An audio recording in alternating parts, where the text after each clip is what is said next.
Hi friends, అందరికీ నమస్కారం. నేను మీ ప్రకాష్ నంద. ఈరోజు మనము భగవద్గీతలోని ఒక చక్కటి శ్లోకాన్ని చెప్పుకుంటున్నాము. అది 2వ అధ్యాయంలోని 11వ శ్లోకము. అశోచ్యానన్వశోచస్త్వం ప్రజ్ఞవాదాం చ భాషసే గతాసూన గతాసూం చ నాను శోచంతి పండితః. ఇది శ్లోకము. ఇక్కడ శ్రీకృష్ణ పరమాత్ముడు అర్జునుడికి ఏమని ఉపదేశిస్తున్నాడంటే, నీవు దేనికోసం దుఃఖించకూడదు దానికోసం దుఃఖిస్తూ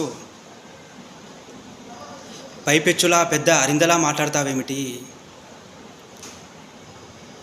ఆత్మజ్ఞాన పండితులు ఎవరు కూడా సజీవుల గురించి కానీ విగత జీవుల గురించి కానీ ఎంత మాత్రమూ దుఃఖించరు. అయితే దీని యొక్క అర్థవివరణ ఏంటి, మనము దీన్ని ఎలాగ మనము ఇంప్లిమెంట్ చేసుకోవాలి అనే దాని గురించి చిన్న వివరణ. ప్రజ్ఞ అంటే పండితుడు. అంటే ఈ ప్రపంచంలో ఉన్న ప్రతి ఒక్కరూ చనిపోయేవారే అన్న సత్యాన్ని అన్న విషయాన్ని పండితుడికి తెలుసు. కాబట్టి చనిపోయిన వారి గురించి కానీ చనిపోయబడే వారి గురించి కానీ ఉన్నవారి గురించి కానీ లేని వారి గురించి కానీ పండితుడు ఎప్పటికీ శోకించడు, దుఃఖించడు, ఏడవడు. తనకు ఏం కావాలనో తాను చేసుకుంటూ తనకు కావాల్సినవన్నిటినీ సాధించుకుంటూ ముందుకు వెళ్ళిపోతాడు.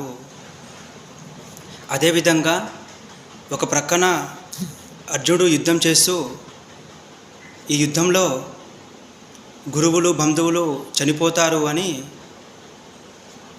దుఃఖిస్తున్నాడు. ఇంకో ప్రక్కనేమో ఈ రక్తపాతాన్ని ఎందుకు చేయాలి, భిక్షాటన చేసైనా బ్రతుకుతాను అని పెద్ద పెద్ద గొప్ప గొప్ప మాటలు మాట్లాడుతున్నాడు. ఒక పక్కననేమో శుద్ధ పామరుడిలాగా ఏడుస్తున్నాడు, ఇంకో ప్రక్కననేమో పండితుడిలాగా మాట్లాడుతున్నాడు. దేనికైనా ఏడ్చేవాడే పామరుడు, దేనికైనా ఏడవని వాడు పండితుడు. పండితుడు అంటే ఆత్మజ్ఞాన శాస్త్రాన్ని పూర్తిగా అవగతం చేసుకున్నవాడు.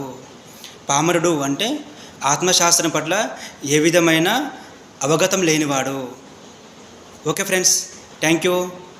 అదేవిధంగా నందస్ విజ్డమ్ ఛానల్ని షేర్ చేయండి, సబ్స్క్రైబ్ చేయండి. Okay friends, thank you.